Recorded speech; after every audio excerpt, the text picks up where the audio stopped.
Okay, let's welcome back to the show Congresswoman Nancy Mace from House Oversight. It's great to have you back on, Congresswoman. We're hearing from sources among House Republicans that you guys are ramping up, preparing to probe Hunter Biden if you guys take back control of Congress. What's the first thing you're going to do with this? What's going on? Well, we need to subpoena Hunter Biden first and figure out what's really going on. The more we learn about his laptop, the worse it gets. And most recently, we've learned that there were over 150 transactions that were flagged in his bank account for highly suspicious activity. We have a lot of questions that we need to have answered, and we need to find out if there was a connection between Joe Biden and Hunter Biden. Was Joe Biden profiting from his son's business? So the 150 suspicious transactions, that's U.S. banks red flagging that to the U.S. Treasury, right? So this is about overseas cash flows coming from foreign business dealings, say in China or Russia, going into these accounts, and the banks are saying, whoa, what is this stuff? Is that what's going on? Yes, and they're huge payments, which is why they've been flagged. And there's a national security implication potentially if Joe Biden had anything to do with any potential foreign adversaries that his son Hunter was doing business with. We need to get to the bottom of it, and Republicans need to take the lead. And when we subpoena Hunter Biden, if he doesn't show up, guess what? We're going to hold him in contempt. So are you guys seeing evidence that shows that President Biden did know all along what Hunter Biden was doing with his overseas business dealings and these shady characters overseas? Are you seeing that evidence?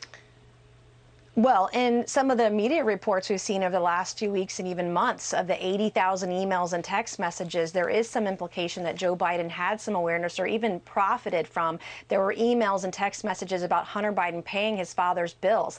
I consider that certainly a financial connection.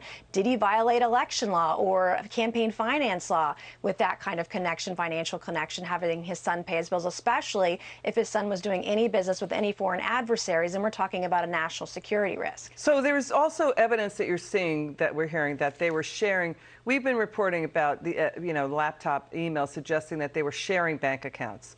Are you seeing evidence that Hunter and Joe Biden, their financial dealings were way more entwined than we know about? Well, that's why we need to subpoena Hunter Biden. That's one of the reasons we need to bring him in and have him provide testimony and answer questions from members of Congress to figure out what was truly going on and provide that evidence or proof that it did not happen. When you look at the paper trail here, it's really something that Americans ought to be aware about and have answers to. So we know, excuse me, from these reports about the text messages and emails on the laptop, that Hunter Biden was covering the expenses for the Biden family. He complained about it, and also for his father. Is there concerns that the president did not disclose these these bank accounts where he was working, or Hunter and he were sharing bank accounts, that the president, when he was vice president, did not disclose them on his government financial disclosure forms? Yes, that is the concern. If they were sharing bank accounts, if Hunter Biden was paying his father's bills, if he was benefiting from those businesses, certainly financially, that information should have been disclosed. And we've seen this before with Hillary Clinton and one of her foundations in the past. One of the reasons the American people hate Congress and hate the federal government is their frustration when people just are not held accountable. And if there are illegal business dealings or illegal undue influences on the president of the United States now or in the past, the American people ought to know that. So, in other words, if the bank accounts, so if Hunter has control, the question is who controlled the bank accounts, right? Who controlled the cash flows? Right. Who controlled the money coming in, even assets that were purchased with them, right? So we don't know how it's being reported on the president's government financial disclosure forms. Is that an issue that the Republicans are now pursuing?